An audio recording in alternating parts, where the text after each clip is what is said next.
अभिनेत्री प्रार्थना बेहरेने आजपर्यंत खूप भूमिका साकारल्या. प्रार्थनाने मितवा, कॉपी आणि बरंच काही, मिस्टर आणि मिसेस सदाचारी, व्हॉट्सअप लग्न, मस्का, लग्न मुबारक असे अनेक चित्रपट त्यांनी केले. तर आता प्रार्थनाचा आणखी एक नवा चित्रपट प्रेक्षकांच्या भेटीला येणार आहे. या चित्रपटाचं नाव बाई गं असं आहे.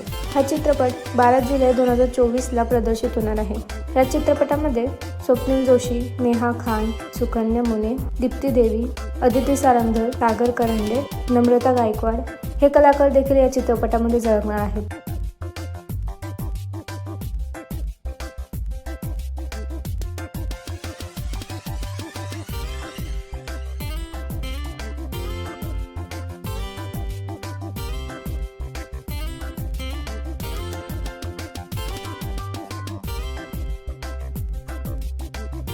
तुम्हाला प्रार्थनाचा हा नवा चित्रपट पाहायला आवडेल का?